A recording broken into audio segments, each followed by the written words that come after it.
Face I D की password, public wifi की mobile data, mobile data. AIच्या chatbot सोबत पर्सनल डेटा शेअर करणं. AIला तुम्ही जर पर्सनल डेटा दिलात, पण उठसूट कोणीही नंबर मागतं. मी काय करतो तुम्हाला सांगतो. पहिलं तर मी त्याच्या डोळ्यात डोळे घालून बोलतो. कशाला? कारण त्यांना ट्रेनिंग असं दिलेलं आहे की ते तुमच्याकडे न बघता मोबाईल नंबर तुम्ही आपलं देऊन टाकता. तुम्हाला वाटतं काय होणार आहे मोबाईल नंबर दिल्याने. मी एका मॉलमध्ये गेलो होतो. मी म्हटलं कशाला? तो म्हटलं नाही सर, तो इनवॉइस द्यायला नंबर लागतो. म्हटलं इनवॉइसला कशाला नंबर लागतो तुला? नाही सर, ह्याव सर त्याव सर. त्याच्यात 2-3 मिनटं गेली. मागे एक बाई उभ्या होत्या माझ्या. त्या मला म्हणा अहो काय सर, देऊन टाका ना तुमचा नंबर. मी त्यांना म्हटलं तुमचा मला द्याल का तुम्ही? नाही देणार ना. मग मी यांना कशाला देऊ माझा नंबर? जे काय पासवर्ड तुम्ही वापरता ना ते खूप जास्त स्ट्रॉंग असले पाहिजे. स्ट्रॉंग पासवर्ड बनवायची साधी एक युक्ती सांगतो. सोशल मीडिया वापरताना काय गोष्ट नक्की सोशल मीडियावरती टाकायची नाही. जी माहिती इतरांच्या हातात गेली की जे योग्य माणसं नाहीत अशी माहिती सोशल मीडियावरती तुम्ही देऊ नये. याच्यामध्ये काय येतं? आपण ज्या गोष्टींबद्दल बोलतो आणि तशा जाहिराती दिसायला लागलं वेगवेगळ्या सोशल मीडिया प्लॅटफॉर्म्सवरती, हा योगायोग असतो की हे खरंच आपला फोन ऐकतोय. त्या ॲप्लिकेशन्स हे काम करत असतात. बँकेत मला खातं उघडायचं आहे. बँक म्हणणार सर उघडा ना खातं, काय तुम्हाला लॉकर पण देतो, लॉकर फुकट आहे. मी खुश. मी माझी डायरी नेऊन ठेवली लॉकरमध्ये ज्यात सगळ्या नोंदी आहेत. बँकेने एक अग्रीमेंट साईन करून घेतलं डिस्क्रिटली की तुमची डायरी आम्ही वाचू शकतो. अशा बँकेत तुम्ही अकाउंट ओपन कराल का? नाही. तसे हे ॲप्स आहेत. प्रत्येक मोठ्या फ्रॉडची सुरुवात छोट्या आमिषातनं होते. कोणी असा डायरेक्ट मोठा फ्रॉड करत नाही. म्हणजे मला कॉलर आय डी ॲपमुळे कोणाचा फोन येतो कळतं ना, स्पॅम कोण आहे काय आहे, माझा केवढा त्रास वाचतोय. मग त्याच्या परमिशन्स काढून टाकल्या तर मी कसं करायचं? केवळ तुमचं लोकेशन कुठे आहे याच्यावरून तुमच्या अनेक गोष्टी कळू शकतात. काय कळू शकतं? आज AI इतकं पुढं गेलं आहे की तुमच्या आवाजाचं प्रतिरूप सहज तयार होऊ शकतं. माझ्या आवाजात तुम्हाला फोन येऊ शकतो की अरे तुझा मित्र इथे इथे अडकलाय, मला ही मदत कर, मला हे पैसे पाठ या अकाउंटवर. होऊ शकतं. अशा कोणत्या 3 गोष्टी असू शकतील ज्या प्रॅक्टिकल गोष्टी आहेत ज्यांनी माझी प्रायव्हसी ब्रीच होण्यापासून कमीत कमी डॅमेज होऊ शकतो? फर्स्ट गोष्ट आहे की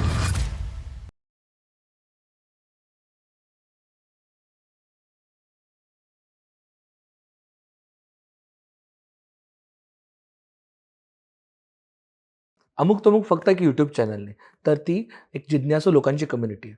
या कम्युनिटीतनं तुम्हाला तुमच्या आयुष्यात काही फरक पडला असेल, तुमच्या आयुष्यात काही नवीन चर्चा आल्या असतील, नवीन विषय आले असतील, तर ह्याचंच एक्सटेन्शन म्हणून अमुक तमुक यूट्यूब मेंबरशिप कम्युनिटी आपण चालू करतो आहे. या कम्युनिटीत काय मिळणार आहे तर तुम्हाला exclusive workshop, in depth conversations, special गेस्टसोबतचे Q&A लाईव्ह सेशन्स आणि बरंच काही. हे जर तुम्हाला हवं असेल तर खाली दिलेल्या जॉईन बटनवरती क्लिक करा आणि ही यूट्यूब मेंबरशिप कम्युनिटी जॉईन करा. हाय हॅलो नमस्कार. तुमच्या सगळ्यांचं मनापासून खूप खूप स्वागत आहे द मुक्त मुक्त शो म्हणजेच चॅटच्या या नव्या कोऱ्या एपिसोडमध्ये. आपण डिजिटल जगात वावरतो. आपल्या हातातल्या घड्याळावरनं, खिशातल्या फोनवरनं, कानातल्या इयरफोनवरनं सगळीकडनं डेटा कलेक्ट होत असतो. आपल्याकडे स्मार्ट शूज आहेत, स्मार्ट फॅन्स आहेत, स्मार्ट लाईट्स आहेत, स्मार्ट LEDs आहेत. सगळ्या गोष्टी स्मार्ट होत चालल्यात. सगळ्या गोष्टी डेटा कलेक्ट करतायत आणि आपल्याला हेल्प करतात आपला बिहेवियर एक्सपिरियन्स एन्हान्स करण्यासाठी, युजर बिहेवियर एक्सपिरियन्स एन्हान्स करण्यासाठी. पण नक्की आपला युजर एक्सपिरियन्स एन्हान्स होतो आहे का? नक्की आपल्याला काय केलं जातं आहे? आपल्यावरती कोणीतरी पाळत ठेवतं आहे का? आणि ते पाळत ठेवून जी काही आपला जो काही डेटा आहे, पर्सनल डेटा, तो वापरून कशा पद्धतीने आपल्याला ट्रॅप केलं जातं आहे का? फक्त आपल्याला त्याचा वापर काय, तुम्हाला फक्त 4 ॲड्स एक्स्ट्रा दिसत आहेत एवढाच होतो आहे का? त्या डेटावरती कोणीतरी ठरवतं आहे की शार्दूलला काय आवडणार आहे, काय नाही आवडणार आहे, शार्दूलला कोणाचा राग आला पाहिजे, कोणाचा राग नाही आला पाहिजे, शार्दूलचं आणि ओंकारचं भांडण झालं आहे का हे कळलं पाहिजे. हे सगळं कोणीतरी ट्रॅक करतं आहे का? ह्याच गोष्टींवरती बोलायला, ह्याच गोष्टींवरती समजून घ्यायला, आपला डेटा कशा पद्धतीने काम करतो आणि तो प्रोटेक्ट करता येतो का, प्रायव्हसी असं काही राहिलं आहे का, ह्या गोष्टींवरती गप्पा मारायला आपल्यासोबत आहेत डॉक्टर अमित कुमार खातू. सर तुमचं खूप खूप स्वागत आहे. सर गेली 27 वर्ष विधितज्ञ म्हणून काम करत आहेत. बऱ्याचशा MNCs बरोबर, नॅशनल बॉडीजसोबत त्यांनी ॲज अ कायदातज्ञ म्हणून काम केलेलं आहे. ते NHI, त्याचबरोबर महाराष्ट्र पोलीससोबत कायदातज्ञ म्हणून काम केलं आहे. त्याचबरोबर NABH ॲक्रेडिटेड जी सोसायटी असते त्याच्यावरती ते डिजिटल हेल्थ स्टँडर्डवरती ॲज अ तज्ज्ञ म्हणून काम करतात. आणि आत्ता एका मोठ्या हेल्थ चेनसोबत ते कायदातज्ञ म्हणून काम करत आहेत.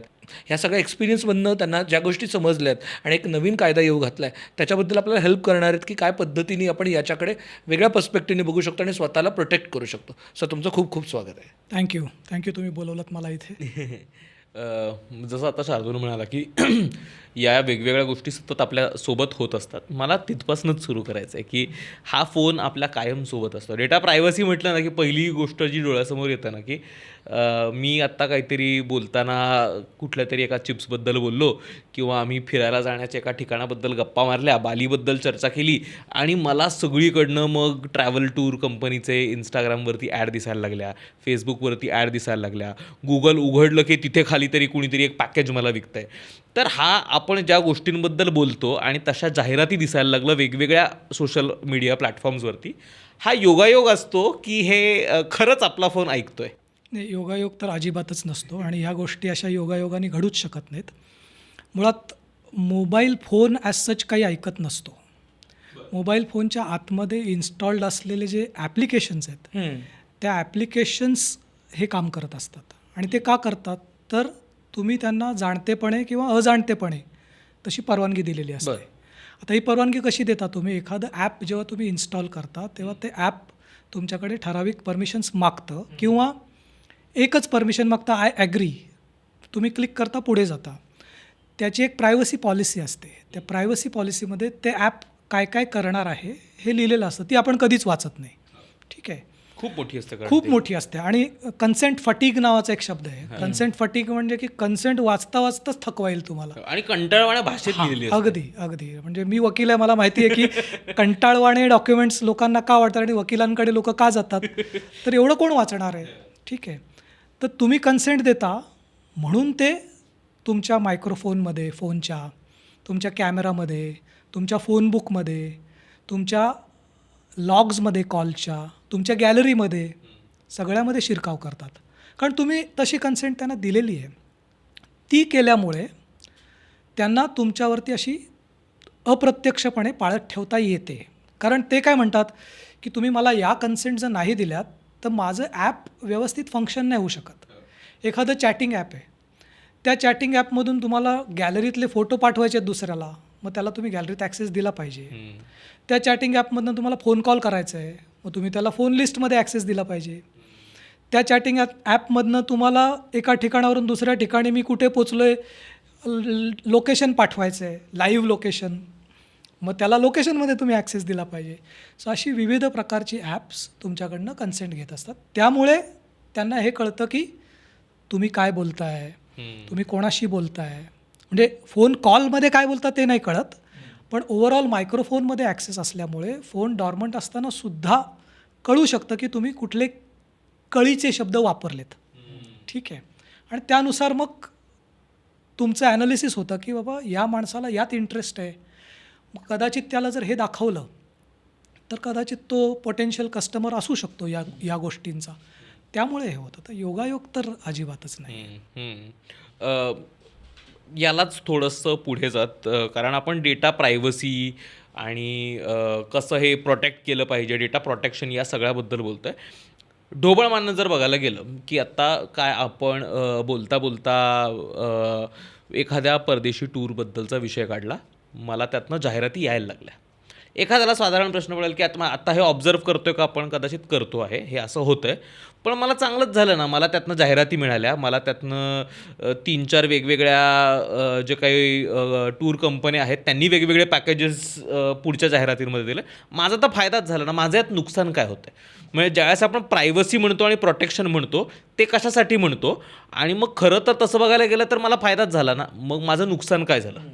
आता फायदा या दृष्टीने झाला की तुम्हाला 3-4 कोटेशन्स मिळाले, तुम्ही कम्पेअर करून एक फायनल केलं आणि मला कुठे जावं नाही लागलं. तुम्हाला कुठे जावं नाही लागलं. It is at your finger tips.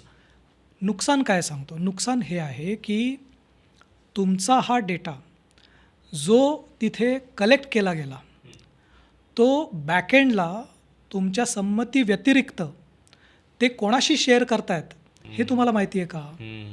तुम्ही तशी कन्सेंट दिलेली आहे त्यांना.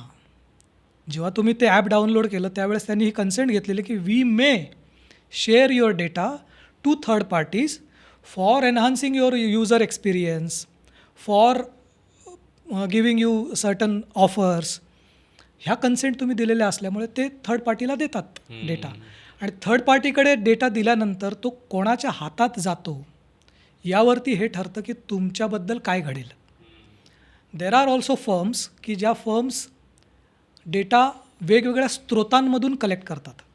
म्हणजे पब्लिक डोमेनमधनं कलेक्ट करतात. बऱ्याचशा अशा गव्हर्नमेंटच्या पण साईट्स आहेत की ज्याच्यावरती तुमचा पर्सनल डेटा अवेलेबल असतो जो पब्लिक डोमेनमध्ये आहे, तिथून घेता येतो. फिजिकल फॉर्ममध्ये सुद्धा गव्हर्नमेंटच्या ऑफिसेसमध्ये व्हिजिट करूनसुद्धा डेटा घेता येतो. ओके, घेतात लोक. आणि कुठल्या प्रकारे घेतात, काय प्रकारे घेतात त्यात आपण जाऊयात नको. पण ह्या ज्या डेटा ब्रोकरेज फर्म्स आहेत, डेटा ब्रोकर फर्म्स, त्या अशा प्रकारच्या विविध स्रोतांमधनं डेटा घेतात. ॲप्सकडनं डेटा घेतात. ज्या ॲप्सना तुम्ही परवानगी दिली त्यांच्याकडनं त्यांना डेटा मिळत असतो. वेगवेगळ्या प्रकारे तुम्ही तुमचा डेटा स्वतः शेअर केलेला असतो. तुमचं एक सोशल मीडियावर अकाउंट आहे, त्याच्यावर मी टाकलं आहे मी अमुक अमुक कंपनीचा तमुक आहे.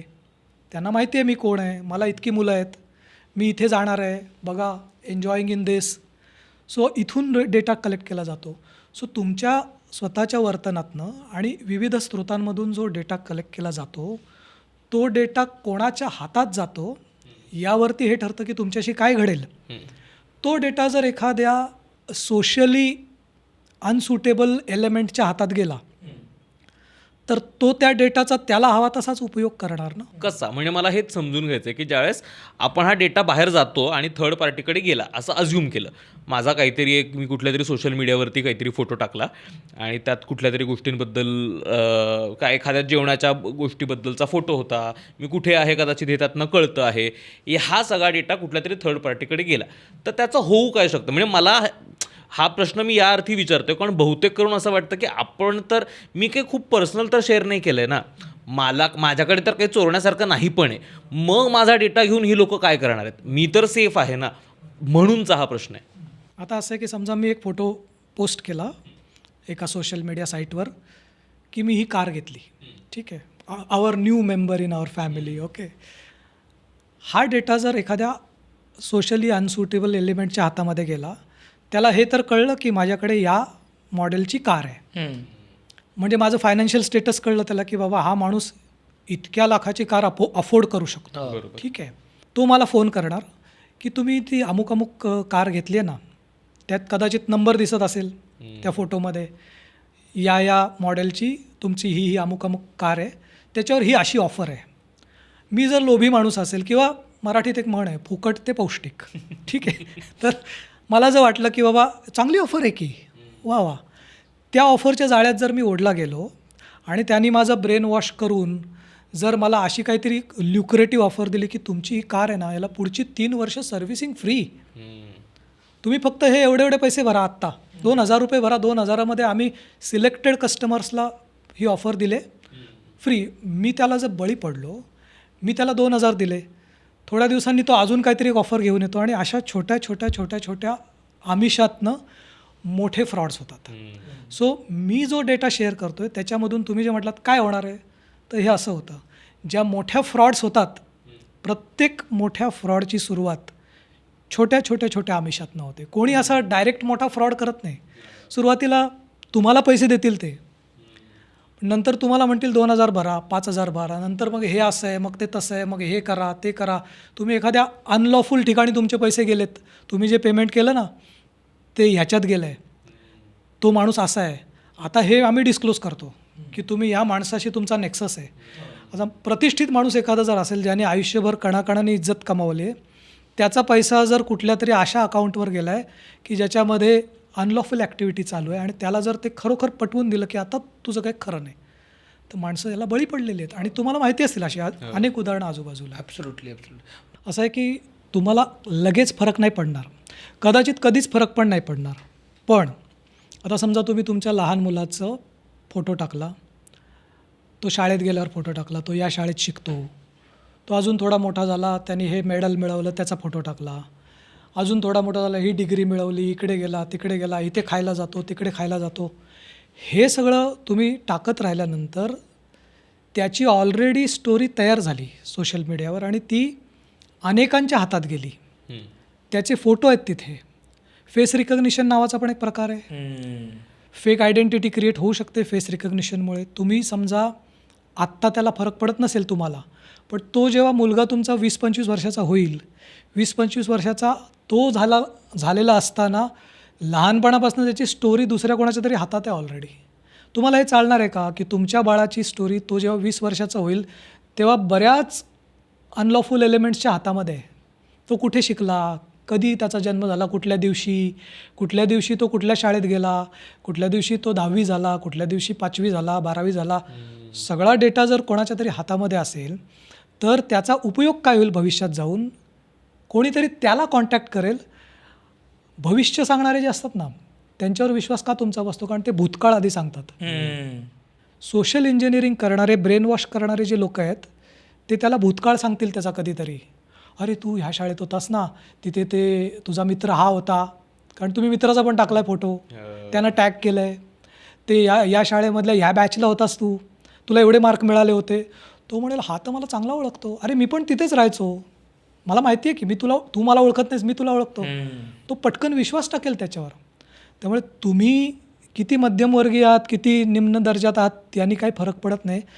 तो डेटा अक्युम्युलेट होऊन फ्युचरमध्ये त्याचं काय होऊ शकतं ह्याचा विचार आपण करण्याची बापरे, गरज मला तर तुम्ही म्हणालं ते लक्षात आलं की आता जर माझा तो फोटो असेल सोशल मीडियावरती, त्या मुलाचा फोटो व्हिडिओ वापरून त्याच्या आवाजात एखादा व्हिडिओ करून पाठवला, मी ह्याला किडनॅप केलं आणि मला 50 लाख रुपये दे, सहज शक्य. कोणी घाबरू शकतं. आज AI इतकं पुढं गेलं आहे की तुमच्या आवाजाचं प्रतिरूप सहज तयार होऊ शकतं.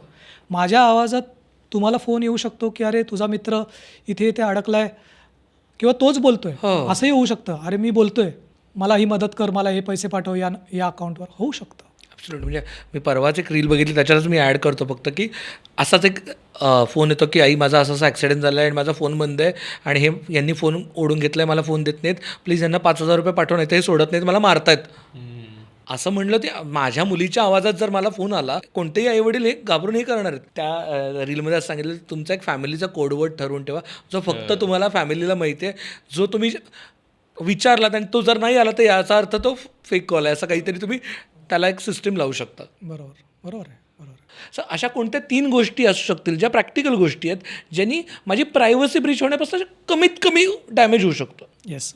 फर्स्ट गोष्ट आहे की तुमचा पासवर्ड, जे काही पासवर्ड तुम्ही वापरता ना ते खूप जास्त स्ट्रॉंग असले पाहिजे. स्ट्रॉंग पासवर्ड बनवायची साधी एक युक्ती सांगतो. तुम्ही एखादं वाक्य घ्यायचं जे तुमच्याशी रिलेटेड नाही. एक साधं वाक्य सांगतो, ओमकार जाधव, शार्दूल कदम यांची जोडी मला खूप आवडते. हे वाक्य कुणीही जरी विचार केला तरी त्याच्या डोक्यात येणार नाही की हे अमित कुमार खातूच्या डोक्यात हे वाक्य असेल. आता या वाक्याची पहिली अक्षरं घ्यायची. ओमकारचा ओ घेतला मी, जाधवचा जे घेतला, वाक्य मला माहिती आहे ना अख्खं, त्यातली पहिली अक्षरं घ्यायची. ओचा 0 करायचा, आय असेल तर त्याला एक्सक्लेमेटरी करायचं, लांबलचक 20-25 अक्षरांचा पासवर्ड बनवायचा. आणि ते वाक्य मला लक्षात ठेवणं सोपं असतं ना. आपण काय करतो, विसरू शकतो ना, मोठा पासवर्ड लक्षात कोण ठेवणार. वाक्य लक्षात ठेवणं सोपं आहे. एखादा श्लोक घ्या जो तुम्हाला खूप आवडतो. ओके, काळभैरव स्तोत्रातल्या देवराज सेव्यमान पावनांध्वे पंकजम, असं हे कोड विचार करणार आहे की तुमचा पासवर्डमध्ये ह्यातली अद्याक्षरं असतील. आणि मग त्याच्यात जर @ वापरू शकता तुम्ही, किंवा कुठले असे कॅरेक्टर्स वापरू शकता की जे तुम्हाला माहिती आहे की हे आलं की हे वापरायचं. वाक्य दुल्हन की विदाई का वक्त बदलना है. ते का मूवीतलं बरोबर आहे. सो पहिलं तर पासवर्ड स्ट्रॉंग करा. ही सगळ्यात गोल्डन टिप आहे. आपण काय करतो, माझं नाव, माझ्या मुलाचं नाव, माझ्या मुलाचा बड्डे, माझा मोबाईल नंबर, माझं त्या गाडीचा नंबर. अरे कशाला, म्हणजे इतकं ऑब्वियस. बरेच लोकांचं तर पासवर्ड मोबाईल नंबरच असतो. म्हणजे तुमचा लॉग इन पण मोबाईल नंबर आणि पासवर्ड पण mobile number. I mean this is too much. नाही केलं पाहिजे, इतकं ऑब्वियस नाही केलं पाहिजे ना आपण. सो पहिली गोष्ट पासवर्ड. दुसरं, मगाशी मी सांगितलं त्याप्रमाणे तुमच्या मोबाईलमध्ये अनावश्यक ॲप्स नसलेच पाहिजेत. तुम्ही वापरत नाही महिना आणि तो ॲप पडू नये, कशासाठी हवा आहे तुम्हाला? तुम्ही त्याला काय परवानगी दिल्यात तुम्हाला माहिती आहे का? त्यामुळे अनावश्यक ॲप्स सरळ अनइन्स्टॉल करून टाका. आणि जे ठेवलेत त्यांच्या परवानग्या चेक करा आणि त्या लिमिटेड करा. ही दुसरी गोष्ट. तिसरं, ब्राउझरच्या सेटिंग्जमध्ये जाऊन ब्राउझरला काय काय परमिशन दिल्यात, ब्राउझरनी वेबसाईट्सला काय काय परमिशन दिल्यात त्या सगळ्या बघा. ब्राउझरला कशात ॲक्सेस दिला आहे ते सगळं पहा. आणि ते रिस्ट्रिक्ट करून टाका. युजर एक्सपिरियन्स कदाचित तुमचा खराब होईल, पण होऊ द्या. थोडासा कॉम्प्रोमाइज होईल, होऊ द्या. पण ॲटलिस्ट तुमची प्रायव्हसीची ब्रीच बऱ्यापैकी कमी होईल. पूर्ण निगेट होईल असं मी म्हणत नाही. तुम्हाला एकच मार्ग आहे तुमच्या प्रायव्हसीची ब्रीच पूर्ण निगेट करायची, कम्प्युटर आणि मोबाईल नाही वापरायचा. हा एकमेव मार्ग आहे. म्हणजे जेवण करा किंवा उपाशी मारा. पूर्ण प्रायव्हसीची ब्रीच थांबवायला हा एकच मार्ग आहे, दुसरा मार्ग नाही. तर मला एक जेन्युनली प्रश्न पडतो की मग सोशल मीडिया वापरताना काय गोष्ट नक्की सोशल मीडियावरती टाकायची नाही? जी माहिती इतरांच्या हातात गेली की जे योग्य माणसं नाहीत, त्यातून तुम्हाला धोका निर्माण होऊ शकतो, अशी माहिती सोशल मीडियावरती तुम्ही देऊ नये. म्हणजे पण सर हे तर सगळंच टाकतो ना आपण. म्हणजे मी सकाळी उठलो की मी मॉर्निंग वॉकला कुठल्या रस्त्यावरती गेलो त्याचा एक फोटो टाकतात लोक. मग मी ट्रिपला गेलो तर कुठे गेलो याचा फोटो टाकतात. मग गाडी घेतली का माझे अचिव्हमेंट्स म्हणून मग मी त्याचा फोटो टाकतो. मग मुलं पास झाली का तर लोक हल्ली मुलांच्या मार्कशीट पण टाकतात अख्खीच्या अख्खी. म्हणजे त्याच्यावर नावं असतं, सगळे डिटेल्स असतात. सगळ्याच गोष्टी आपण आता टाकायची सवय झालीच जॉब आहे कुठे ना. करतो हे तर टाकतोच, कारण नेटवर्किंगसाठी लागतं ते. हो. बरोबर आहे. पण हे टाकायची गरज आहे का याचा विचार करायची खरंच आवश्यकता आहे. मला असं वाटतं इतकं सगळं टाकायची खरंच गरज नाही. काय झालं माहिती आहे का, आपल्याला आपण म्हणतो ना प्रत्यक्षाहून प्रतिमा उत्कट, तसं झालं आहे. आपल्याला रिअलमध्ये इंटरेस्ट नाही आहे, व्हर्च्युअलमध्ये जास्त इंटरेस्ट आहे की मी कसा दिसतो हे मला तुमच्या डोळ्यांनी बघायचं आहे. ह्याच्यासाठी हे पूर्वी नव्हतं ना. मला तुमच्या डोळ्यांना बघून काय उपयोग आहे, मला माझ्या नजरेने पाहिलं पाहिजे ना. थोडीशी विरक्तीसुद्धा असली पाहिजे आपल्याकडे. म्हणजे अगदी सगळंच तुम्ही जर जगाच्या नजरेने स्वतःकडे बघणं, ज्याला आपण म्हणतो ना नार्सिसिझम, अशी एक कन्सेप्ट आहे. नार्सिसिझम म्हणजे काय तर त्याला फक्त स्वतःची प्रतिमा बघण्यातच इंटरेस्ट होता. तासनतास तो स्वतःची प्रतिमा बघत बसायचा आणि इतका तो स्वतःच्या प्रेमामध्ये होता की अखेरीस त्याचा त्यात अंत झाला. स्वतःच्या प्रेमापोटी. स्वतःवर प्रेम असलं पाहिजे, पण ते स्वतःच्या प्रतिमेवर नको ना. आपण हे करतोय. कुठेतरी एक बंधन आपण घालून घेतलं पाहिजे की ह्या ॲप्सचा वापर किती करायचा.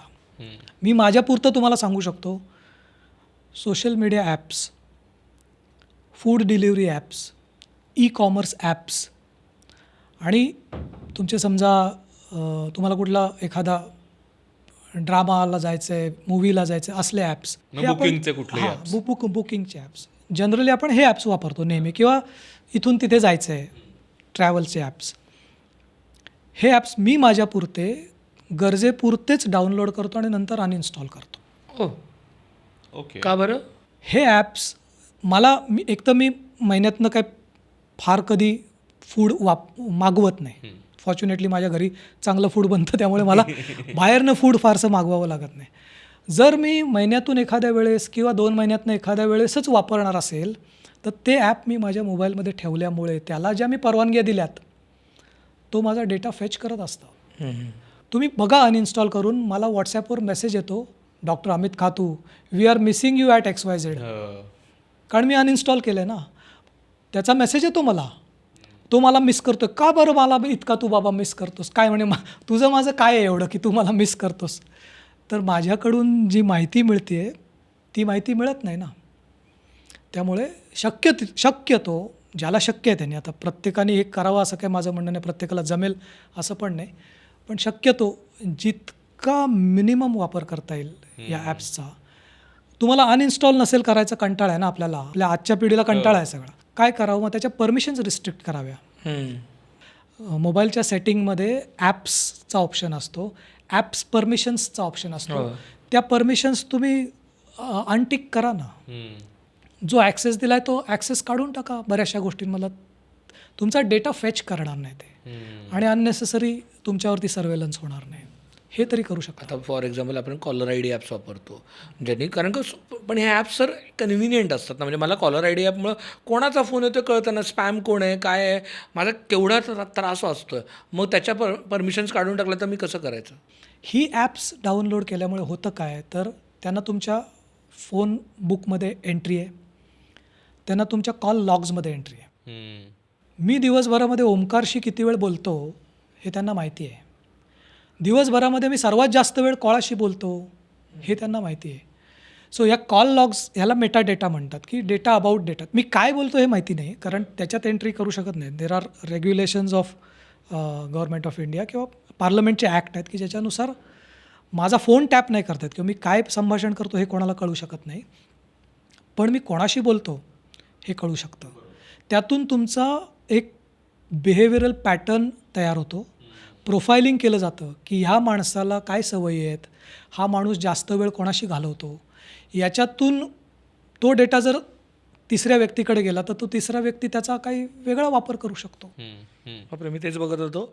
आपण ज्या ह्याच्याबद्दल बघतोय ते लिटरली ट्रॅक करतंय लोकेशन, पण त्या या लोकेशनवरनं मी कोणाला कितीदा कॉल केला हेही दिसतंय. ॲब्सोल्युटली. केवळ तुमचं लोकेशन कुठे आहे याच्यावरून तुमच्या अनेक गोष्टी कळू शकतात. काय कळू शकतं? तुम्ही त्या भागात राहताय किंवा त्या भागात असता नेहमी, मग तुमच्या काय सवयी असू शकतात की त्या भागातल्या लोकांचा वागण्याचा पॅटर्न काय आहे, त्या भागातले लोक कुठे खायला जाऊ शकतात, त्या भागातले लोक कुठे शॉपिंगला जाऊ शकतात, त्या भागातले लोक काय विकत घेऊ शकतात, त्या भागातले लोक कुठे मूवी बघायला जाऊ शकतात. याच्यावरनं बराचसा तुमचा बिहेवियर आहे ते बिहेवियर प्रिडिक्ट केलं जाऊ शकतं. सो केवळ एका लोकेशनवरनं तुम्ही कुठल्या मंदिरात जाता, तुमची एथनिसिटी काय आहे, ठीक आहे, ह्या भागातनं कुठल्या पॉलिटिकल पार्टीला जास्त मतं मिळतात, मग हा माणूस कदाचित त्या पॉलिटिकल बिलीफचा असू शकतो. सो या सगळ्या गोष्टी ज्या मी न देता केवळ लोकेशनमुळे कळू शकतो. आणि या माणसाला काय दाखवलं ते राग येतो हे प्रेडिक्ट करणं सोपं आहे. आणि ह्याच्यानी म्हणजे नॉट नेसेसरी फक्त ॲड्स दाखवून मी दंगली घडवायला पण वापरू शकतो, हे वॉरफेअरमध्ये पण वापरू शकतो. देशांच्या निवडणुका जिंकल्या जाऊ शकतात, सरकारं बदलली जाऊ शकतात, केवळ तुमचा डेटा जर व्यवस्थित वापरला गेला तर. ॲब्सोल्युटली. म्हणजे आपल्याला माहितीच आहे की ट्रम्पच्या फर्स्ट गव्हर्नमेंटच्या वेळेला लिटरली काही स्पेसिफिक एथनिसिटीच्या लोकांना अशा ॲड्स दाखवल्या की त्यांना लक्षात आलं की ही लोकं कोण आहेत, ही कोणाला वोट करणार नाही. त्यांना दाखवलं की तुम्ही वोटिंगला नाही गेलात तरी चालेल, हे ऑनलाईन वोटिंग आहे, हे करा, हे घर बसल्या होऊ शकतं. आणि त्यांना माहिती होतं की हे ससेप्टेबल आहेत कारण का ह्यांचं एज्युकेशन कमी आहे, यांचे टेक सॅव्हिनेस कमी आहे. त्यांना वाटलं लोकांना घरातनं आपण वोट करू शकतो. ते गेले नाहीत वोटिंगला आणि ते स्विंग स्टेट्स हल्ले. आता आपण या डेटाच्या प्रायव्हसीबद्दल जर बोलत असो तर नेमकं ज्यावेळेस मी म्हणतो की पर्सनल डेटा म्हणजे माझा डेटा, कशाला नेमकं माझा पर्सनल डेटा म्हणायचं? म्हणजे मी इंटरनेटवर टाकलेल्या फोटोजना पण माझा पर्सनल डेटा म्हणायचं की फक्त माझा mobile number, email I D हा माझा पर्सनल डेटा आहे किंवा डेट ऑफ बर्थ, काय ब्लड ग्रुप आहे. नेमकं ज्यावेळेस मी पर्सनल डेटा म्हणतो त्यावेळेस कशाला पर्सनल डेटा म्हणायचं?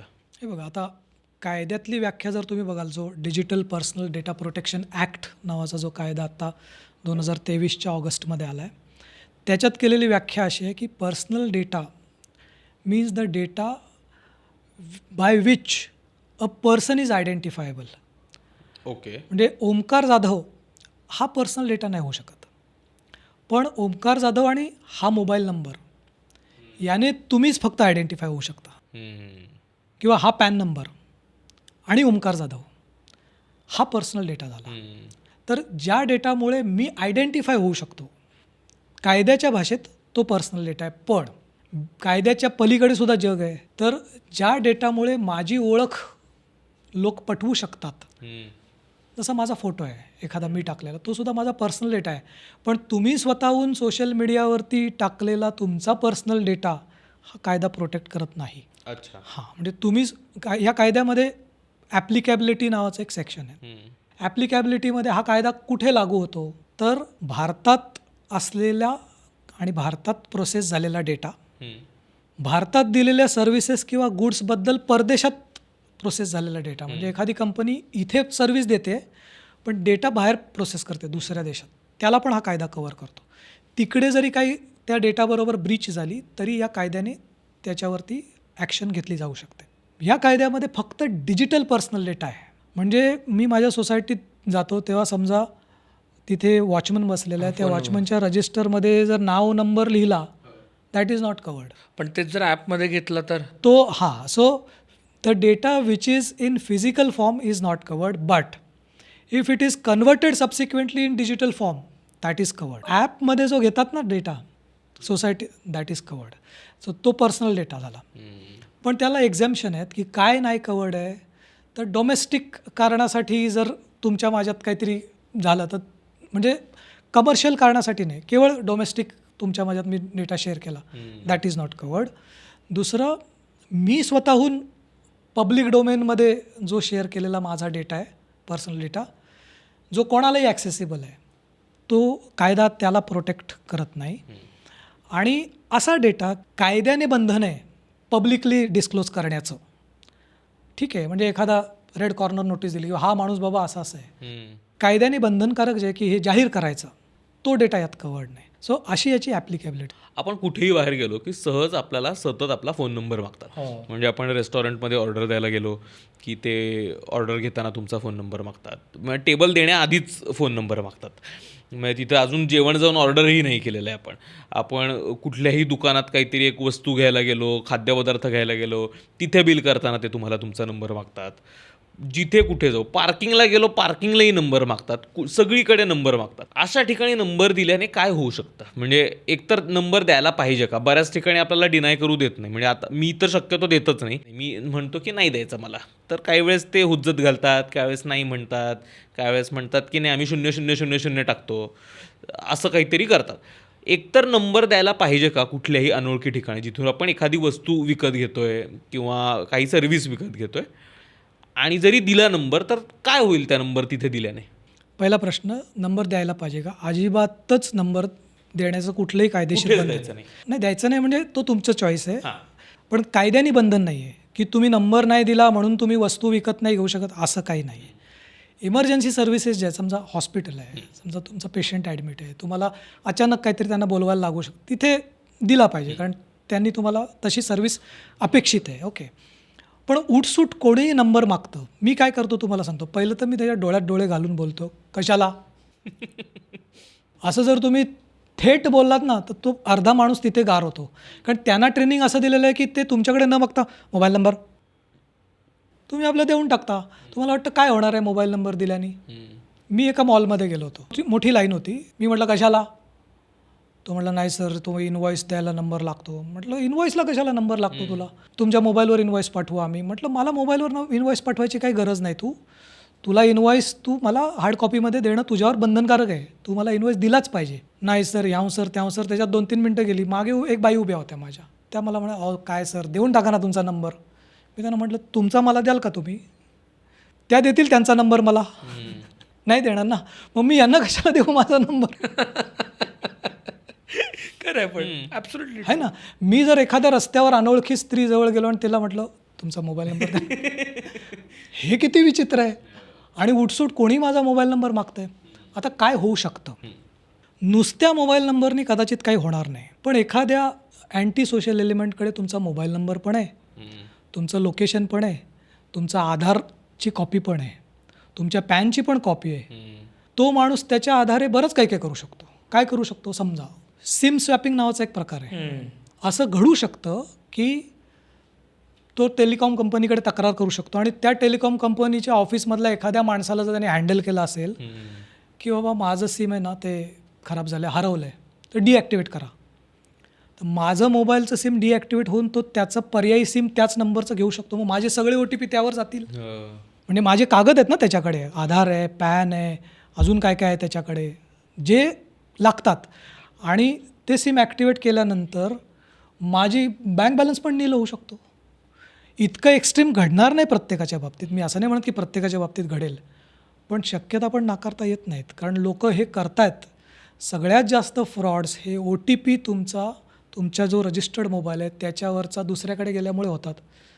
तर हे OTP कसा जाऊ शकतो? तर दुसऱ्याने घेतलं तुमचा सिम, म्हणून तुम्हाला कधीही अचानक मेसेज आला ना की तुमची सर्व्हिस डिॲक्टिवेटेड टेलिकॉम कंपनीकडनं किंवा फोन लागेनासे झाले, तत्काळ सावध झालं पाहिजे, कोणतरी छेडछाड करण्याची शक्यता आहे. प्रसाद, सिम स्वॅपिंग म्हणाला तुम्ही, आपला अर्ध्याहून जास्त आजकाल गोष्टी फक्त फायनान्शियल सोडून द्या, पण अर्ध्याहून जास्त गोष्टी ह्या आधार ऑथेंटिकेशनवरती जातात.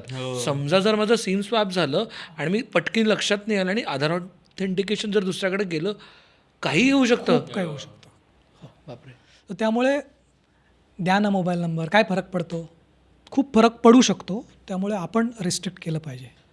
म्हणजे जस्ट एक हायपोथेटिकल सिच्युएशन, आता जर तुम्हाला माझा फोन हातात दिला तर तुम्ही त्यातले कुठल्या म्हणजे ॲपचं नाव नका घेऊ अर्थात पण काय टाईपचे ॲप्स पहिल्यांदा डिलीट करून टाकाल? मी पहिलं हे बघेन की सगळ्यात जास्त वापर कुठल्या ॲप्स आहे तुमचे ते पहिले मी डिलीट करून टाकेन. आपल्याला काय झालं माहिती आहे का, सकाळी उठल्यावर पहिला हात माणसाचा मोबाईलकडे जातो. कोणाचं काय आलंय का, इतका काय मी बाबा हे आहे की मला लगेच मोबाईलकडे हात गेला पाहिजे. दर 5 मिनिटांनी माणसाचा मोबाईलकडे हात जातो. कोणाचं काय आलंय का, कोणाचं काय आलंय का, काय मिस तर नाही करत आहे ना मी. हा फोमो कसला आहे आपल्याला. काही वर्षांपूर्वी तर ही सिच्युएशन नव्हती आपल्या समाजाची. मला आठवतं आहे मी जेव्हा कॉलेजला होतो, इथे लॉ कॉलेज रोडलाच होतो मी, इथे एक STD बूथ होता तुमच्या या वाडेश्वर आहे ना तिथे. मी तिथून येऊन 1 रुपया टाकून गावाकडे फोन करायचो आणि तो फोन आधी सांगितलेलं असायचं पत्र पाठवून की अमुक अमुक तारखेला मी इतक्या वाजता फोन करेन. माझ्या घरी तर घरी लँडलाईन पण नव्हता. मग माझे आई बाबा तिथे जायचे. तरीसुद्धा आयुष्य आनंदी होतं, खूप चांगलं चाललं होतं. आत्ता इतकं काय झालं आहे की बाबा मोबाईलशिवाय आपण जगूच शकत नाही. थोडासा विचार केला पाहिजे आपण. तर जर कोणत्याही माझ्या मित्रमैत्रिणींनी त्यांच्या आईवडिलांचा जर फोन हातात घेतला ना, असे भन्नाट ॲप्स दिसतात. म्हणजे गेमचे ॲप्स असतात ते कुठल्या तरी त्या टिंग टिंग वाजणारे आणि असं करायच्या वगैरे वगैरे असतात ॲप्स. पण त्याचबरोबर ना त्यांना सतत भीती असते की माझा फोन हेवी होतो आहे, प्लीज ते डेटा क्लीन करून दे मला. आणि त्या डेटा क्लिनिंगचे ॲप्स असतात. आपण मध्ये बोललो होतो, तर डेटा क्लिनिंगच्या ॲप्समध्ये जर बघितलं तुम्ही ॲक्सेस टू परमिशन, तर सगळे ॲक्सेस, कारण की डेटा क्लिनिंग ना, तर प्रत्येक ॲपच्या ह्याच्यात क्लीन. सो असे ॲप्स किती डेंजरस आहेत. सगळे ज्या ॲप्सला सगळ्यात ॲक्सेस आहे ते ॲप्स धोकादायक आहेत. तुम्हाला खरंच गरज असेल तेव्हाच डाउनलोड करा, नंतर अनइन्स्टॉल करा. अगदीच अनइन्स्टॉल करणं शक्य नसेल तर त्याच्या परवानग्या रिस्ट्रिक्ट करा. ब्राउझर जे आहेत ना, ब्राउझरच्या सेटिंग्समध्ये पण आपण गेलं पाहिजे अधूनमधून. मी ब्राउझरला माझ्या कशाच्या परमिशन्स दिल्या, त्यात ब्राउझरमध्ये सेटिंग्समध्ये प्रायव्हसी अँड सिक्युरिटी असतं, त्यामध्ये साईट सेटिंग्ज असतं. साईट सेटिंग्समध्ये साईट्स ज्या मी ओपन करेन त्या ब्राउझरवर, त्या साईट्स काय डेटा फेच करू शकतात ते ऑन असतं सगळं. जाऊन बघा तुम्ही. तर तुम्ही साईट्स सेटिंग्समध्ये जाऊन अनावश्यक ज्या गोष्टी आहेत त्या डिसेबल करा. त्याचबरोबर कुठली वेबसाईट ओपन केली तर कुकीज ॲक्सेप्ट करायला सांगतो. कुकीज म्हणजे काय, तर त्या थर्ड पार्टीला त्याच्यामध्ये ॲक्सेस मिळतो. थर्ड पार्टी कॅन सी की तुम्ही काय ब्राउज करताय, कुठे जाताय, त्याच्यावरनं तुमचं ॲनालिसिस होईल. थर्ड पार्टीकडे तो डेटा ट्रान्समिट होतो आणि third parties get the right to see की तुम्ही ह्या विंडोच्या साईडला दुसऱ्या कुठल्या प्रकारच्या विंडोज ओपन केलेल्या आहेत, त्याच्यावर तुम्ही काय प्रकारचे ब्राउझिंग करत आहात. So all that is given by these cookies आणि आपण ॲक्सेप्ट ऑल कुकीज करतो. म्हणजे मी शॉपिंग साईटवरती गेलो आणि त्याला कुकीज ॲक्सेप्ट केल्या आणि शेजारी माझा बँक अकाउंट असेल तर त्याला माहिती आहे की माझ्याकडे किती बॅलन्स आहे. मला फोन येतो, तुमचं अमुक बँक अकाउंट नंबर सांगतात लोक. तुमचं या बँकेमध्ये अमुक नंबरचं जे बँक अकाउंट आहे ना, त्याच्यामध्ये हे असं ऑफर आहे. माझा बँक अकाउंट नंबर आहे लोकांकडे, प्रत्येकाचा आहे जवळजवळ. मला प्रोफाईलिंगबद्दल खरं तर थोडं ऐकायला आवडेल की ते प्रोफाईल कसे बनतात. म्हणजे मला जेन्युइन हा प्रश्न आहे की जी काय समजा माझ्याबद्दलचा जो काही डेटा आता इंटरनेटवरती आहे, म्हणजे मला काय आवडतं पासनं, मी कुठे जातो, काय खातो, कुठल्या ठिकाणांमध्ये गेलो आहे, कोण माझे मित्र आहेत वगैरे, जो काही डेटा माझ्याबद्दलचा इंटरनेटवरती कोणाहीकडे असेल, म्हणजे कोणाकडे हे तर माहीत नाही मला, जर तो डेटा माझ्यासमोर आला, मग तो डेटा मला माझ्यापेक्षा जास्त ओळखतो का? तुमच्यापेक्षा जास्त ओळखतो असं नाही म्हणणार मी, पण कसं आहे की नुसता डेटा काही उपयोगाचा नाही. प्रोफायलिंगबद्दल तुम्ही बोलताय. प्रोफायलिंग म्हणजे तुम्हाला पोटेन्शियली काय दाखवलं पाहिजे की जे तुम्ही घेऊ शकता. असं म्हणतात ना की data is the new oil. खरं तर data is not the new oil किंवा data is not the new currency. Behavioural and predictive data is the new currency. म्हणजे तुम्ही काय करताय, तुम्ही काय बघताय, हे काय फार तितकं मॅटर करत नाही. तुम्ही काय करू शकता. म्हणजे तुमच्याबद्दल प्रिडिक्शन जर मी करायला लागलो की पुढच्या काही दिवसामध्ये ना ओमकार घर घेऊ शकतो किंवा पुढच्या काही दिवसामध्ये ओमकार फॉरेन टूर करू शकतो, this is predictive analytics. So predictive analytics खूप डेंजरस आहे आणि that is the currency today. मोठमोठ्या कंपन्या हजारो कोटी रुपये देऊन अशा छोट्या कंपन्यांना अक्वायर करतायत की ज्यांच्याकडे करोडो लोकांचा डेटा आहे आणि ज्या डेटामध्ये प्रिडिक्टिव्ह ॲनालिटिक्स आहेत, ज्याच्यामधून फ्युचरमध्ये खूप काही होऊ शकतं आणि ज्याच्यातून खूप सारा रेव्हेन्यू जनरेट होऊ शकतो. एक वाक्य आहे सोशल मीडियाच्या किंवा एकंदरीतच इंटरनेटच्या जगामध्ये की you are not the customer of these sites, you are the inventory of these sites. तुम्ही इन्व्हेंटरी आहात, तुम्हाला वापरून त्यांचा बिझनेस होणार आहे. मला काय वाटतं फुकट आहे ना, काय आहे मोठं, सगळी सर्व्हिस तर फुकट आहे. म्हणजे हे कसं झालं माहिती आहे का, बँकेत मला खातं उघडायचं आहे, बँक म्हणणार सर उघडा ना खातं, काय तुम्हाला अकाउंट ओपन करून देतो, काय मिनिमम बॅलन्स फक्त 5,000 ठेवायचं आहे, तुम्हाला लॉकर पण देतो, लॉकर फुकट आहे. मी खुश किंवा अरे वा 5,000च बॅलन्स ठेवायचं आणि लॉकर फुकट आहे, मग लॉकरमध्ये तर मी काही ठेवू शकतो. मी माझी डायरी नेऊन ठेवली लॉकरमध्ये ज्यात सगळ्या नोंदी आहेत. बँकेने एक अग्रीमेंट साईन करून घेतलं डिस्क्रिटली, जे मी वाचलं नाही, की तुमची डायरी आम्ही वाचू शकतो. म्हणजे तुम्हाला लॉकर फुकट आहे पण डायरी मी रोज वाचीन, अशा बँकेत तुम्ही अकाउंट ओपन कराल का? नाही. तसे हे ॲप्स आहेत की सर्व्हिस फुकट आहे पण तुमचं सगळं आम्ही वाचणार. जर इकडे इतक्या सगळ्या ठिकाणी आपला डेटा जातोय तर मला हा डेटा सिक्युअर करता येतो का? म्हणजे एकतर मी अर्थात शेअर न करणं कदाचित त्याचा पहिली स्टेप असू शकेल की मी देणारच नाही कोणाला, म्हणजे कुणी नंबर मागितला उठसूट तर मी देणारच नाही. पण जिथे ऑलरेडी माझा नंबर आहे आणि आता ते कशासाठी वापरतायत मला माहीत नाही, त्या डेटाचं मी काही करू शकतो का? आज करू नाही शकत, कायदा आला आहे पण तो कायदा फुल फोर्समध्ये येणार आहे मे 2027 काय कायदा आहे हा? Digital personal data protection act नावाचा कायदा आहे की जो कायदा आपला डिजिटल पर्सनल डेटा जो आहे, जे मगाशी मी सांगितलं पर्सनल डेटा म्हणजे काय, त्याला संरक्षण देतो की तो डेटा जो तुमचा कोणाही व्यक्तीच्या हातात, आणि व्यक्तीची त्यात व्याख्या आहे, पर्सन म्हणजे कोण, पर्सन म्हणजे इंडिव्हिज्युअल, नॅचरल पर्सन आणि ज्युरिस्टिक पर्सनसुद्धा, म्हणजे कंपनी ही ज्युरिस्टिक पर्सन असते किंवा फर्म आहे एखादी, सोसायटी आहे, दीज आर ज्युरिस्टिक पर्सन्स, हे सुद्धा पर्सनच्या डेफिनेशनमध्ये जातं. State is also a person, म्हणजे सरकारने सुद्धा माझा डेटा कसा वापरायचा ते हा कायदा रेग्युलेट करणार आहे. ठीक आहे. त्यानंतर HUF, हिंदू अनडिवायडेड, हे सगळे ज्युरिस्टिक पर्सन्ससुद्धा त्या डेफिनेशनमध्ये येतात.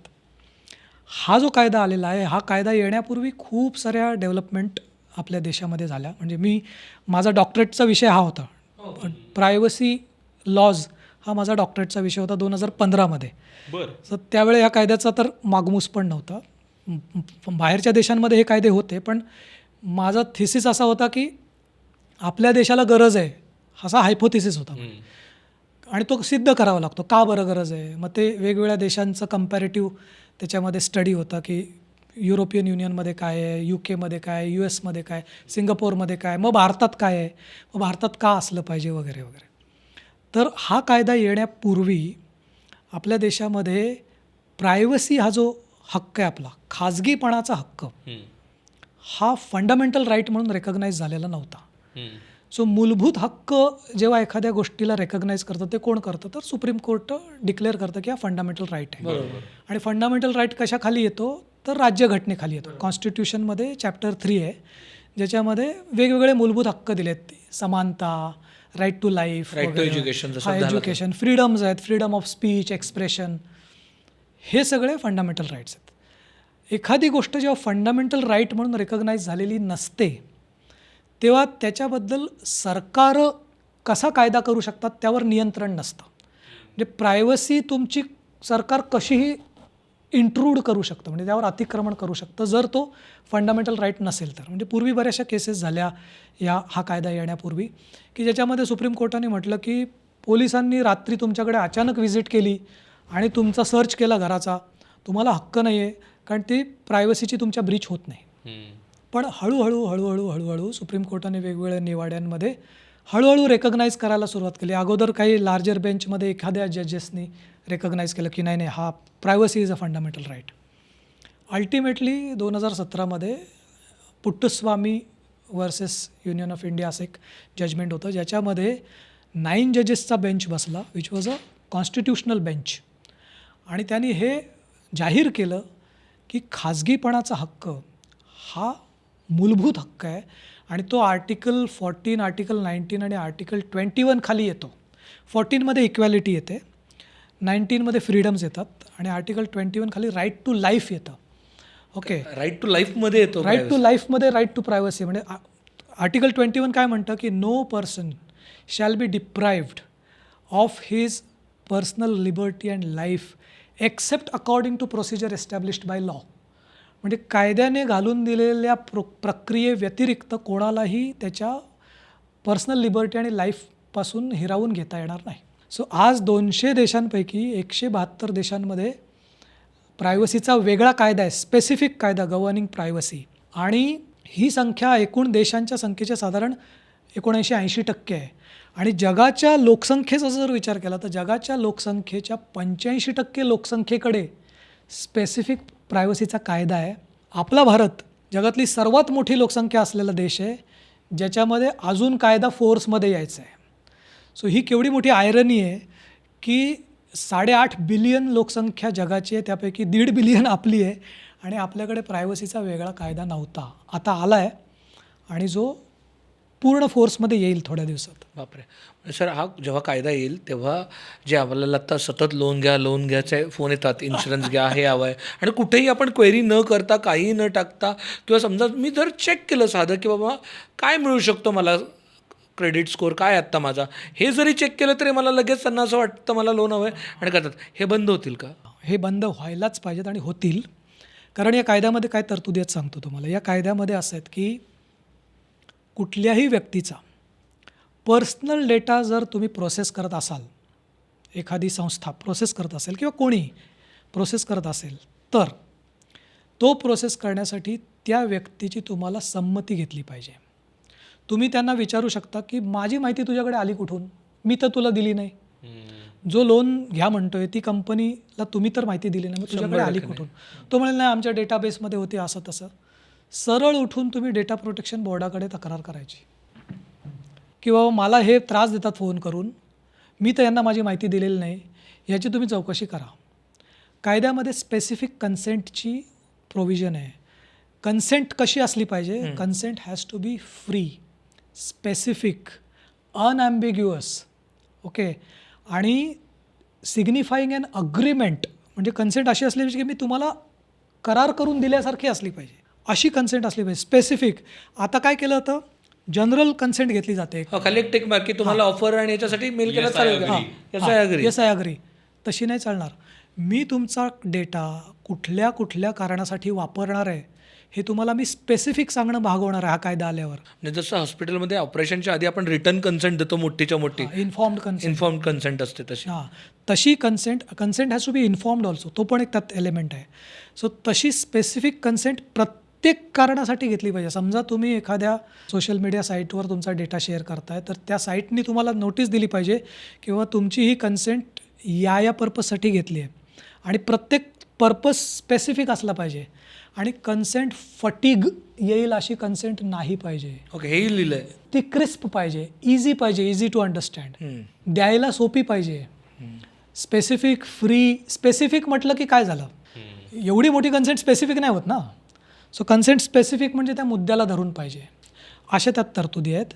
तुम्हाला नोटीस दिली पाहिजे तुमची कन्सेंट घेण्यापूर्वी की बाबा तुम्हाला मी तुमचा डेटा या पर्पजसाठी मागतोय, तुम्ही मला द्या. त्या नोटीसमध्ये हेही असलं पाहिजे की तुम्ही तुमची कन्सेंट कशी परत घेऊ शकता, कशी रिवोक करू शकता, तेही लिहिलेलं असलं पाहिजे त्या नोटीसमध्ये. तुमचे काही ग्रीव्हन्सेस असतील तर ते तुम्ही माझ्या संस्थेमधल्या या व्यक्तीकडे रेज करू शकता आणि तुम्ही डेटा प्रोटेक्शन बोर्डाकडे पण जाऊ शकता, असं त्या नोटीसमध्ये असलं पाहिजे. अशा तरतुदी आहेत. पेनल्टीज आहेत का काही? खूप मोठ्या पेनल्टीज आहेत. याच्यामध्ये पेनल्टीचं एक शेड्यूलच आहे की ज्याच्यामध्ये वेगवेगळ्या तरतुदींखाली अप टू 50 करोड ते 250 करोड पर डेटा ब्रीच, ओके, इतकी penalty data protection board impose करू शकतं जर माझ्या पर्सनल डेटाची ब्रीच झाली तर. आणि याचा अर्थ ते पैसे मला मिळणार का? नाही, हे तुम्हाला नाही मिळणार. माझा डेटा चोरला ना. तुमचा डेटा चोरला आहे. पण या कायद्यात तरतूद अशी आहे की ती जी पेनल्टी तुम्हाला भरायला लागेल that will go to consolidated fund of India. It will not come to the data principal. ती पण जो माझा डेटा ब्रीच झाला मग मला काहीच नाही मिळणार. अरे पण ही केवढी मोठी थ्रेट आहे की तुम्ही जर तक्रार केली उद्या उठून एखाद्या मोठ्या कंपनीविरुद्ध, समजा कंपनी फार मोठी नाही असं समजू, आणि 250 कोटीची पेनल्टी लागली तर एबिडावर जो इफेक्ट येतो त्यांच्या. पण 250 कोटीपर्यंतच आहे का? कारण म्हणजे आता आपण GDPRचे जर आकडे ऐकले तर GDPRची जो सगळ्यात मोठा केस स्टडी होता, $1.2 बिलियन फाईन लागला होता मेटाला. सो तशा पद्धतीचेही फाईन्स लागू शकतात का इंडियात? कारण का त्याच्यामध्ये पर्सेंटेज फाईन नाही आहे. GDPRमध्ये 2%, 4% ऑफ युअर ग्लोबल टर्नओव्हर अशा तरतुदी आहेत. याच्यामध्ये 250 कोटी आहेत. पण I think for the beginning also it is a big step की 250 कोटीची penalty anybody will be taken aback. तर जे ग्लोबल मॅमोथ्स आहेत, ज्या 4-5 महत्त्वाच्या कंपन्या आहेत, त्यांच्यासाठी 250 कोटी हे पीनट्स आहेत. हो, पण ही एका ब्रीचची आहे ना penalty. This is per Breach. Okay. अशा जर तुमच्या विरुद्ध 100 ब्रीच झाल्या तर झाली की 2,500 कोटी. 2,500 काय जास्त मला वाटतं. हो. So penalty is significant. हां, मोर दॅन पेनल्टीची अमाऊंट मला वाटतं तो जो एक त्यातनं स्टँडर्ड सेट, हां, तो जो एक स्टँडर्ड सेट होणं आहे की चूक केली की you are being called out. I think that ते जास्त फिअरसम असेल या कंपनीसाठी. रेप्युटेशनल हार्म ही सुद्धा एक मोठी डेटरंट आहे ना. सो आता हे सगळं झालं की बाबा हा डेटा प्रोटेक्शन ॲक्ट येणार आहे 2027 पर्यंत. कायदा आलेला आहे. कायदा आलेला आहे, इम्प्लिमेंट होईल 2027 पर्यंत. कंपन्यांनी काय काळजी घेतली पाहिजे? कारण का आता हे झालं मोठ्या कंपन्या, त्यांच्याकडे बाबा लॉ बोर्ड्स आहेत, ते स्वतः मोठे मोठे लॉ फर्म्स हायर करतील, त्यांच्याकडे ॲडवायझर्स असतील. पण जे स्मॉल मीडियम बिझनेसेस आहेत त्यांनी काय काळजी घेतली पाहिजे? कारण का बऱ्याचदा आपण अगदी छोटे छोटे ब्रँड्स पण बेसिक ते विचारे न्यूजलेटरसाठी ईमेल ID घेतात, फोन नंबर घेतात, त्यांनी काय काळजी घेतली पाहिजे? तो छोटा असो मोठा असो सगळ्यांनीच काळजी घेणं भाग. याच्यात एक सिग्निफिकंट डेटा फिड्युशरी म्हणून पण तरतूद आहे सेक्शन 10 खाली, की जे फार मोठे आहेत, की ज्यांच्याकडे द व्हॉल्यूम ऑफ डेटा किंवा त्याचा इम्पॅक्ट देशावरती काय होणार आहे याच्यावर सेंट्रल गव्हर्नमेंट ठरवणार की हू इज सिग्निफिकंट. बट अदरवाईजसुद्धा प्रत्येक कंपनी जी पर्सनल डेटा प्रोसेस करते त्यांनी पहिलं तर आपल्या सिस्टम्सचं ॲनालिसिस केलं पाहिजे. आत्ता की माझ्याकडे जो पर्सनल डेटा येतो तो कुठून येतो, काय स्वरूपाचा डेटा येतो, आणि तो डेटा माझ्या सिस्टममध्ये शिरल्यानंतर तो कसा ट्रॅव्हल करतो माझ्या सिस्टममध्ये, त्याचे टच पॉईंट्स काय आहेत माझ्या सिस्टममध्ये. समजा रिसेप्शनिस्टकडे आला, रजिस्ट्रेशन डेस्कवर डेटा आला, किंवा माझ्या ॲपवर डेटा आला, तो ॲपवर आलेला डेटा माझ्या कुठल्या कुठल्या डिपार्टमेंटकडे जातो, परचेस टीमकडे जातो, मार्केटिंग टीमकडे जातो, अजून कुठल्या माझ्या ऑपरेशन्स टीमकडे जातो, वेगवेगळ्या टीमकडे कुठे कुठे तो डेटा जातो, त्याचे टच पॉईंट्स काय आहेत हे पहिलं ॲनालिसिस केलं पाहिजे. तो ट्रॅव्हल केल्यानंतर मी कुठल्या कारणासाठी घेतो आहे ती कारणं आयडेंटिफाय करणं गरजेचं आहे, आणि त्या कारणासाठीच तो वापरला जाईल यासाठी पहिलं तुमच्या मॅनपॉवरचं तुम्ही एज्युकेशन केलं पाहिजे, की मॅनपॉवरला अवेअरनेस दिली पाहिजे की there is no longer using the data for any purpose. म्हणजे हे गृहीत धरतो आपण की माझ्याकडे आलेला कस्टमर सर्व्हिस देऊन गेल्यानंतरसुद्धा मी डेटा ठेवणार आहे आणि त्याला मी नेहमी कॉल करणार आहे की आमचं हे नवीन प्रॉडक्ट आलं आहे, हे आलं आहे, ते आलं आहे. No longer valid.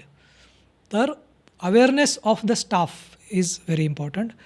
डेटाचे टच पॉईंट्स कळल्यानंतर प्रत्येक पॉईंटला जिथे जिथे डेटा ट्रॅव्हल करणार आहे आणि त्याचा मूळ कन्सेंट जी दिले डेटा प्रिन्सिपलनी त्याच्यापासून जरा जरी डिव्हिएशन झालं तरी परत कन्सेंट घेतली गेली पाहिजे.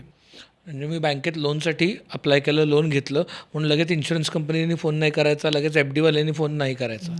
नाही. ज्या कारणासाठी दिला आहे त्या कारणासाठी वापरायचा. ते कारण संपलं की तो डेटा प्रिन्सिपलला विचारून इरेज करून टाकायचा. त्याला सांगायचं मी इरेज करणार आहे, काय तुझं ऑप्शन हे आहे का, unless it is actually required by any law. जसं हेल्थकेअर सेक्टरमध्ये कायदा म्हणतो की बाबा तुम्ही डेटा 7 वर्ष ठेवा, कारण एखाद्याचा आजाराची हिस्ट्री आहे ती लागू शकते, किंवा एखादी MLC आहे मेडिको लिगल केस की ज्याच्यामध्ये भविष्यामध्ये पोलिसांचं समन्स आलं, त्यांना पाहिजे मेडिकल सर्टिफिकेट, तर तो मेंटेन करायला लागतो. आणखीन एक मिथ ते म्हणजे आपल्याला वाटतं की इनकॉग्निटोमध्ये केलेले सर्च हे सेफ सर्च असतात. तर हे खरंच खरं आहे का? नाही, असं हे म्हणजे आता हा खूपच जुना विषय झाला आता ते ॲडव्हान्स जर विषय म्हटलं तर आमच्याकडे, कारण आमचे एडिटर्स सगळे एक वेगळा ब्राउझर वापरतात ज्याच्यात ॲड दिसत नाही, ॲड ब्लॉकर असतो. ॲड ब्लॉकर असला म्हणजे काय माझा डेटा शेअर होत नाही असं आहे का? नाही, असं काही नाही आहे. ते बघा, तुम्ही ब्राउझरच्या सेटिंग्जमध्ये गेलं पाहिजे. ब्राउझरला काय तुम्ही दिलं आहे ना परवानगी, त्यावरती हे ठरतं. ते इनकॉग्निटो असो काही असो, browser has everything. Okay, browser is the supervisor. Sir मी काही प्रिडिक्टिव्ह म्हणजे मी प्रिडिक्टिव्ह सिनारिओचा विचार करतो, तो फक्त ते शक्य आहे का नाही आहे या स्वरूपात जर त्याची थोडक्यात उत्तर दिली तरी चालते. हो नाही, की आत्ता आपण ऑनलाईन शोधतोय आपल्याला काय हवं आहे, म्हणजे सर्च करतो आपण, आणि हे कंपन्यांना माहिती आहे. 10 वर्षानंतर कंपन्या ठरवतील का आपण काय सर्च करू ते? डेटा प्रोटेक्शन ॲक्ट आल्यानंतर त्यांना ठरवायचा अधिकार नाही. त्यांनी ठरवलं तर त्यांना शिक्षा होईल. सर आत्ता AI आपल्याला काय निर्णय घ्यायचे त्याच्या प्रेडिक्शनला हेल्प करतं आहे. आपल्याकडे खरंच पुढे जाऊन फ्री विल असेल का? खूप अवघड आहे, कारण डार्क पॅटर्न नावाचा एक प्रकार आहे. म्हणजे ते तुम्हाला लीड करतात, की तुमचा निर्णय क्षमता जी आहे तिच्यावर प्रभाव टाकला जातो. जसं एक ई कॉमर्स ॲप आहे. ई कॉमर्स ॲपचं दुसरी एक सर्व्हिस पण आहे, ही आमची खास सर्व्हिस आहे. तुम्ही जेव्हा वस्तू खरेदी करायला जाता तेव्हा ते पॉपअप होतं, आणि त्याच्यावरती येस आणि नोची जी बटणं असतात ना, येसचं बटन प्रॉमिनंट आहे, नोचं बटन जे आहे ते कमी प्रॉमिनंट आहे. तर तुम्ही you tend to click on yes. These are dark patterns जे तुम्हाला लीड करतात. 100 वेळा एकच गोष्ट दाखवायची. मला बँकच्या नेट बँकिंग पेजवर गेल्यानंतर ब्राउझर विचारतो की I will remember your password, चालेल का तुला? पासवर्ड रिमेंबर करायला मागतो ब्राउझर, माझा बँकिंगचा password. So these are all dark patterns. त्यामुळे तुम्ही हे जे म्हणताय की तुमची निर्णय क्षमता राहणार आहे का AIच्या जगामध्ये, फार अवघड आहे. सर, आपण आत्ता ज्याबद्दल बोलतोय म्हणजे डेटा प्रायव्हसी, मग तो माझा पर्सनल डेटा काय वगैरे वगैरे, मुळात डेटा म्हणजे काय? आता कसं आहे की डेटा हा जो शब्द आहे ना, याचा उगम आपण बघणं गरजेचं आहे. मुळात हा लॅटिन शब्द आहे. लॅटिनमध्ये डेअर नावाचा एक धातू आहे. डेअर म्हणजे देणे, टू गिव्ह इज देणे. डेअरवरून शब्द आलेला आहे डॅटम. डॅटम हे एकवचनी आहे, की एखादी गोष्ट दिलेली गोष्ट म्हणजे डॅटम. ओके. त्याचं अनेकवचनी रूप आहे डेटा. म्हणजे अनेक गोष्टी ज्या दिलेल्या आहेत त्याला डेटा म्हणतात. सेम शब्द इंग्लिशमध्ये पण त्याच अर्थी वापरला जातो डेटा, पण आपण तो माहिती या अर्थाने वापरतो. पण खरा त्याचा अर्थ बघितला डेटाचा तर दिलेल्या गोष्टी. आपल्याकडे संस्कृतमध्ये सुद्धा दत्त हा शब्द आहे. दत्त म्हणजे दिलेलं. आपण म्हणतो ना, निसर्गदत्त देणगी आहे मला, निसर्गाने दिलेली. सो दत्त म्हणजे दिलेलं. डेटाला आपण विधा म्हणतो. बऱ्याच ठिकाणी असं म्हणतात विधा, पण विधा हा त्याला सुटेबल शब्द असं मला वाटत नाही. कारण वि म्हणजे विशेष आणि धा म्हणजे धारण केलेलं. पण डेटा म्हणजे फक्त धारण केलेली गोष्ट नव्हे, तर दत्त म्हणजे दिलेली गोष्ट, म्हणून त्याला आपण दत्तांश म्हणू शकतो, की दिलेला अंश माझा म्हणजे डेटा. सो मूळ त्याची व्युत्पत्ती ही अशी आहे या शब्दाची, पण आपण अनफॉर्च्युनेटली तो फक्त माहिती या अर्थी वापरतो. संस्कृतमध्ये एक श्लोक आहे की आकाशात पतितम तोयम यथा गच्छती सागरम सर्वदेव नमस्कार हा केशवम प्रतिगच्छती. म्हणजे कुठल्याही देवाला नमस्कार केला तरी तो केशवाला पोचतो, श्रीकृष्णाला म्हणा किंवा विष्णूला पोचतो. तसं आकाशात पतितम तोयम यथा गच्छती सागरम डेटाच्या बाबतीत जर म्हणायचं झालं तर मम व्यक्ती दत्तांशम परव्यवसायान प्रतिगच्छती. म्हणजे मी दिलेला डेटा किंवा माझ्याकडनं घेतला गेलेला डेटा सगळा दुसऱ्याच्या व्यवसायामध्ये जातो. कोणी ना कोणीतरी त्या डेटावरती व्यापार करते, पैसे कमवते, तुम्हाला काही मिळत नाही. म्हणून हा डेटा प्रोटेक्ट होणं आणि गरजेचं आहे. नाही, पण डार्क पॅटर्नचा जर विचार केला तर इथेही एक डिजिटल विष्णू बसलेला आहे, त्याच्याच पोटी जातोय, फक्त आपण बोलू नाही शकत त्याच्याबद्दल. हा, म्हणजे इंटरनेट ही ह्याला विष्णू म्हणू शकता, कारण तो सर्वत्र आहे. इंटरनेट यत्र तत्र सर्वत्र. इंटरनेटची ब्युटी काय, तर जसं नदीला सीमा कळत नाहीत. सिंधू नदी पाकिस्तानातनं भारतात येते, तिला माहिती आहे का हा पाकिस्तान आहे, हा भारत आहे, यांना जास्त देऊ त्यांना कमी नाही. वारा खालनं केरळातनं येऊन वरती हिमालयापर्यंत जातो, नैऋत्य मोसमी वारे वगैरे. तसं इंटरनेट हे सर्वांसाठी समान आहे, समानता आहे ना. कोणीही इंटरनेटचा तितकाच वापर करू शकतो आणि तितकाच फॉर्च्यून त्यातनं क्रिएट करू शकतो. प्रॉब्लेम कुठे क्रिएट होतो माहिती आहे का, की डेटा हा सर्वत्र ॲक्सेसिबल असल्यामुळे थर्ड पार्टी त्याच्यावरती लांबून कंट्रोल ठेवू शकते. ओके. माझ्या घराला मी कुलूप लावलं, दिस इज डेटा सिक्युरिटी, म्हणजे सुरक्षित झालो. मी लॉक लावलं, कोणी रात्री घरात घुसणार नाही. पण माझ्या खिडकीला जर पडदा नसेल तर समजा माझी ए विंग आहे आणि समोरच्या एफ विंगमधला माणूस माझ्यापासून 500 मीटरवर आहे, पण तरीसुद्धा तो तिथून दुर्बीण लावून माझ्या घरात बघू शकतो. तसं आज रोजी मी इथे बसलो आहे आणि जगाच्या दुसऱ्या बाजूला, आपण इकडे भारतात आहोत, इकडे अमेरिकेत लोक आहेत. अमेरिकेत बसलेली कंपनी माझा इथला डेटा आज आत्ता रिअल टाईममध्ये प्रोसेस करते. हो. सो सिक्युरिटी ही ब्रीच करणारे दिसतात. लॉक तोडणारा चोर पकडला जाऊ शकतो, पण लांबून आता प्रत्येक लोकांकडे 100x झूम कॅमेरा आहेत. चंद्राचा फोटो काढता तुम्ही, आता तर सर फोन आपला चष्म्यात माझ्या कॅमेरा आलाय, कळणार पण नाही फोटो काढला. कळणार पण नाही. सो माझ्या फ्लॅटचा जर दरवाजा उघडा असेल, खिडकीचा पडदा उघडा असेल, समोरच्या विंगमधला माणूस त्याच्या घरातले लाईट बंद करून तिथनं 100x झूममधनं माझ्या फ्लॅटमध्ये काय चाललंय बघू शकतो. This is breach of privacy. So privacy आणि सिक्युरिटीमध्ये हा फरक आहे. येस, अगदी शेवटचे काही रॅपिड फायरचे प्रश्न आहेत. अगदी एका शब्दात उत्तर अपेक्षित आहेत. पासवर्ड मॅनेजर वापरायचा की नाही? नाही. फेस आय डी की पासवर्ड? पासवर्ड. पब्लिक वायफाय की mobile data? Mobile data. AI च्या चॅटबॉटसोबत पर्सनल डेटा शेअर करणं? AI ला तुम्ही जर पर्सनल डेटा दिलात तर फार फार मोठी चूक करताय तुम्ही. ब्लड रिपोर्ट द्या, ॲनालाइज करायला सांगा, तो तुमचा ब्लड रिपोर्ट कुठे कुठे जाईल आणि ते लोक तुम्हाला सोशल इंजिनिअरिंग करून, ब्रेन वॉश करून तुमचीच माहिती तुम्हाला सांगतील की तुमचा हा माणूस आजारी आहे, त्याला ही अशी अशी मदत पाहिजे. अजिबात द्यायची नाही AI ला पर्सनल माहिती. स्मार्ट होम घरात ठेवावं का नाही? काही गरज नाही, काहीही गरज नाही. इतके आळशी का झालो आहे आपण की बाबा इथे बसून लाव रे लाईट, लाव रे पंखा, बाहेर गेलो, बाहेरनं घर लॉक. थोडीशी तरी ॲजिलिटी पाहिजे ना आपल्याकडे. पासवर्ड रियूज नाही केलं पाहिजे. खूप वाक्य खूप बनू शकतात की कशाला रियूज. ॲक्च्युली सगळा ह्याच ह्याच्यावरती तर प्रायव्हसी की convenience? Privacy is very important कन्व्हिनियन्सपेक्षा. कन्व्हिनियन्समुळेच प्रायव्हसी ब्रीच होते बरेचदा. कन्व्हिनियन्स बघा ना, तुम्ही कुठल्याही याच्यावरती गेलात ई-कॉमर्सवर, तो म्हणतो क्रेडिट कार्ड डिटेल्स तुमचे सेव्ह करू का? पुढच्या वेळी टाकायला नाही लागणार तुम्हाला. मी टाकेन की, मी एवढा आळशी नाही आहे ना, कशाला माझे क्रेडिट कार्ड डिटेल्स सेव्ह करतोस? आपण कन्व्हिनियन्स बघतो, प्रायव्हसी नाही बघत. Thank you so much sir.